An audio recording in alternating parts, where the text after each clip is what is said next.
안녕하세요. 토크닥터 토닥 이수민입니다. 우리의 일상 속에서 생각하고 판단하는 모든 능력이 무너져가는 이 질환, 바로 치매인데요. 최근 우리나라 성인 60대 이상을 대상으로 한 설문조사에서 이 암보다 치매를 더 두려워하는 것으로 나타났습니다. 그만큼 치매는 단순한 기억력 저하를 넘어 삶의 질과 존엄을 훼손하는 심각한 질환이라는 건데요. 오늘 토크닥터 토닥에서는 신경과 전문의 이상학 선생님과 함께 치매 종류 중 하나인 혈관성 치매에 대해 자세히 알아봅니다.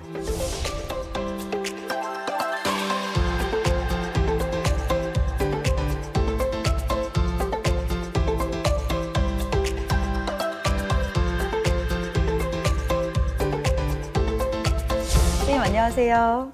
예, 안녕하세요. 네.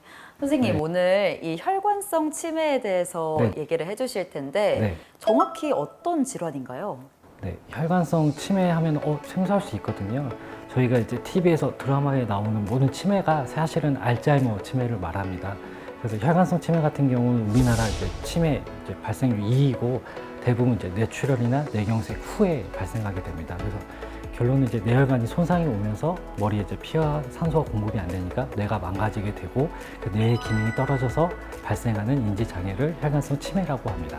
그러면 이번 시간에는 이 혈관성 치매에 대해 많은 분들이 궁금해하는 점을 함께 살펴보겠습니다. 네.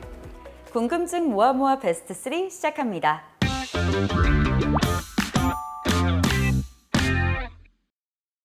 선생님, 그럼 첫 번째 궁금증입니다. 네네.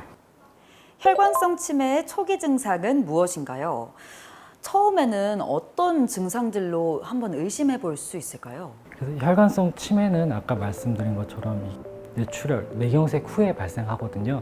그래서 대표적인 증상은 인지가 저하가 오는데 그중에 이제 집중력이 저하될 수 있고 성격 변화가 생길 수 있습니다. 그에 덧붙여서 신경학적 증상, 저희 뇌졸중 환자 증상하고 비슷하거든요.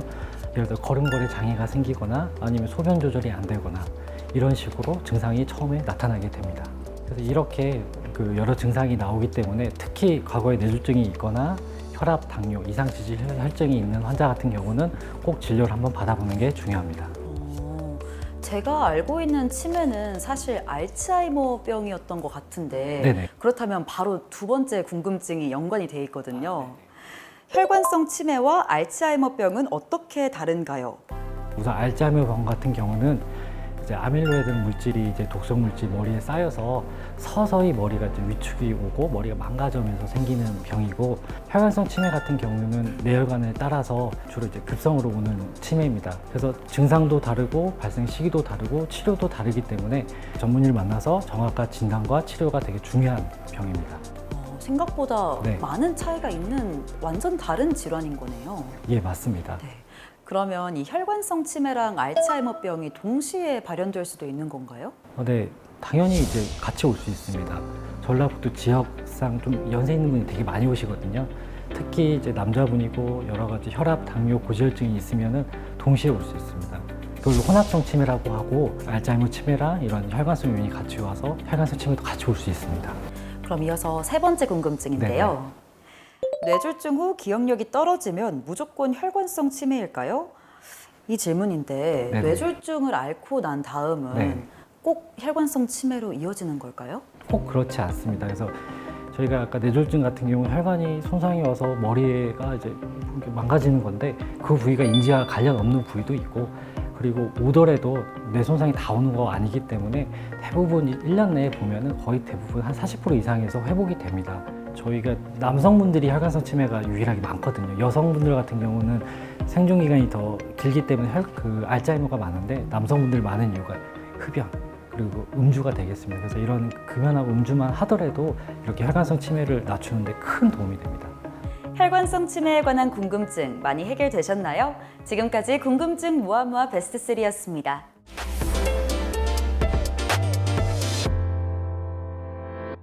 선생님, 그렇다면 이 혈관성 치매가 의심되면 어떤 검사들을 받아야 하나요? 저희가 크게 이제 3가지 검사를 할 수 있습니다. 첫 번째가 이제 제일 중요한 게 뇌 영상 검사입니다.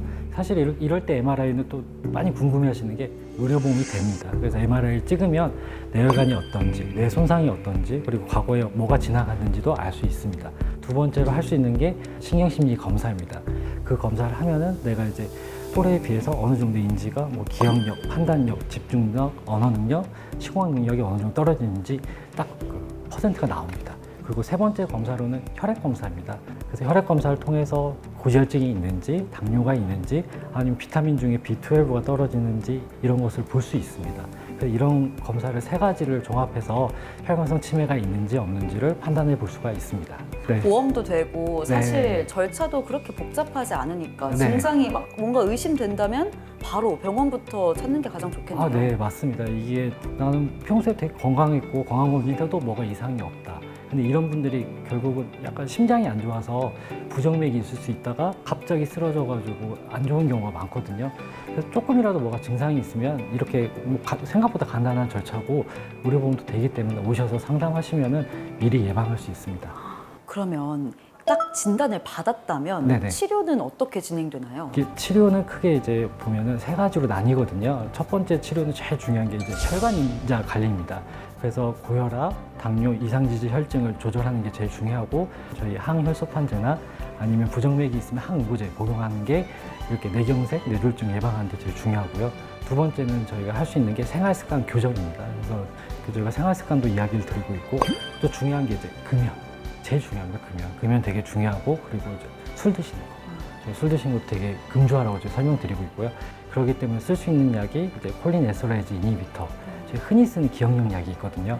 그래서 4개월에서 6개월마다 저희가 이제 오셔가지고 방문해서 이렇게 조절 잘 되는지도 보고 필요하면 또 약을 좀 수정할 수도 있고 이렇게 하고 있습니다. 선생님, 그럼 이번 시간에는 환자분들의 실제 사연 속에서 솔루션을 찾아보는 시간입니다. 선생님께서는 사연을 잘 듣고 그에 맞는 진단과 처방을 내려주시면 됩니다. 네. 토닥토닥 솔루션 시작합니다. 첫 번째 사연은 36세 남성분의 사연인데요. 안녕하세요. 저희 아버지는 2년 전 뇌경색을 앓으셨습니다. 다행히 증상이 많이 호전됐지만 요즘 들어 같은 말을 자주 반복하시고 방금 전의 일도 기억하지 못하셔서 걱정하던 차에 병원에서 혈관성 치매 진단을 받았습니다. 약도 잘 챙겨 드시고 치료도 꾸준히 받고 계신데 이렇게 하면 완치할 수 있을까요? 라는 사연인데요. 이 환자분 같은 경우에는 이 뇌경색 다음에 혈관성 치매가 발현됐어요. 이런 경우에는 어떻게 되는 건가요? 근데 우선은 조금 안타까운 거는 이렇게 인지기능 저하는 손상이 오면은 완치는 좀 어렵거든요. 그래도 저희가 해볼 수 있는 거는 뭐 진행을 더디게 하거나 아니면 그래도 약을 쓰면 기능을 좀 높일 수 있습니다. 그래서 첫 번째는 이 와중에 또 뇌경색이 오면 안 되거든요. 그래서 예방이 중요해서 저희가 약을 파악해 봅니다.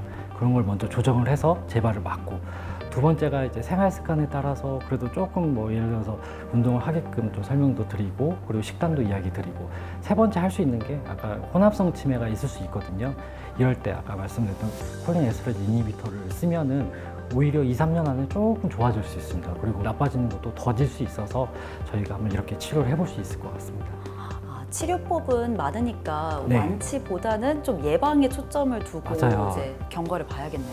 네, 예방 플러스 증상 조절약을 조금 쓰면은 좋아질 수 있다 생각하시면 될 것 같습니다. 그래도 희망이 좀 있네요. 예. 그럼 다음 사연 바로 넘어가 보겠습니다. 59세 여성분의 사연인데요. 안녕하세요. 저는 현재 뇌졸중 치료를 받고 있는데요.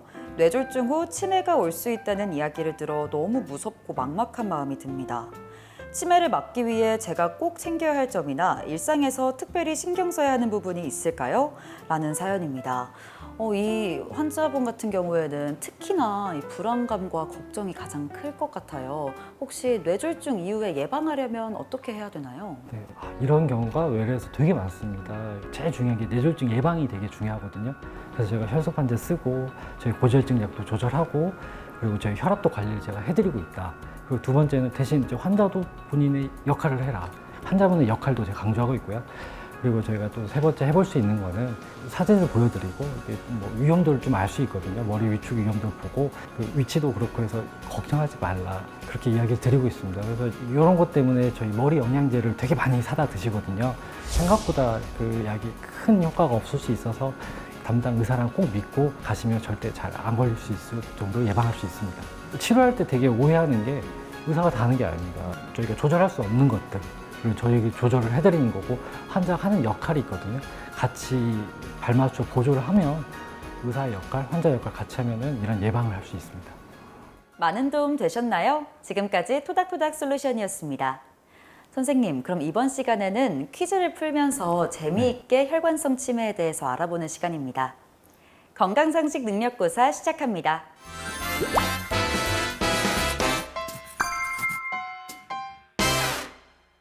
선생님, 첫 번째 문제 바로 주시죠.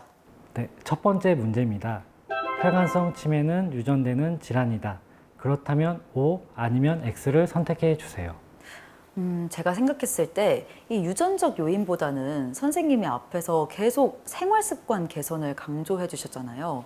그래서 오히려 생활습관 때문에 발병할 확률이 더 높을 것 같아요. 그래서 저는 X 하겠습니다. 네, 맞습니다. X 맞습니다. 이 혈관성 치매는 그 유전보다는 주로 자기 생활습관 교정이 제일 중요한 질환이기 때문에 정답은 X 맞습니다. 그래도 하나 맞추고 가네요. 네, 맞아요. 네. 그럼 이어서 두 번째 문제도 바로 주시죠. 네. 다음 문제입니다.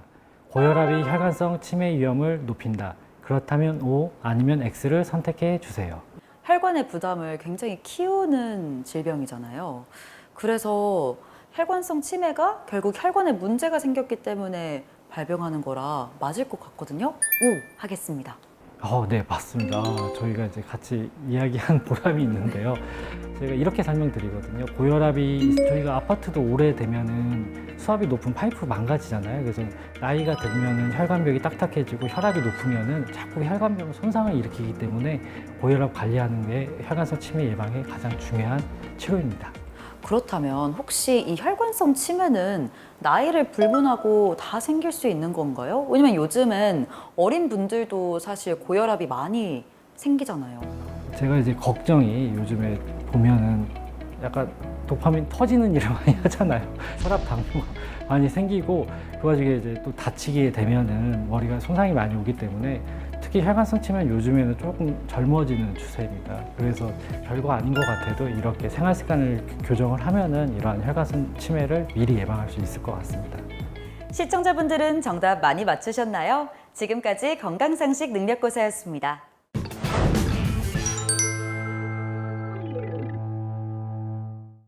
선생님, 사실 이 치매는 종류를 불문하고 가족 또 환자분들한테 많은 부담이 될 것 같은데요. 받을 수 있는 지원이나 도움 같은 건 따로 없을까요? 첫 번째는 저희가 각 시마다 저희 치매 안심센터를 운영하고 있거든요. 그래서 내가 기억력이 조금 걱정이 되면은 무료로 받고 나서 거기에서 검사 이상이 있으면은 조금 2단계 검사를 또 무료로 시행을 하거든요. 그래서 2단계 검사를 하고 그래도 이상이 있으면은 이제 아까 영상 검사를 지원을 해줍니다.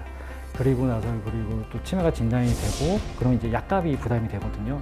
저희가 국가 치매 지원제로 저희 약값도 부담을 해주고 있고 저희 장기 요양 보험을 통해서 저희가 요양보호사 보내주고 이렇게 지원을 해주고 있습니다.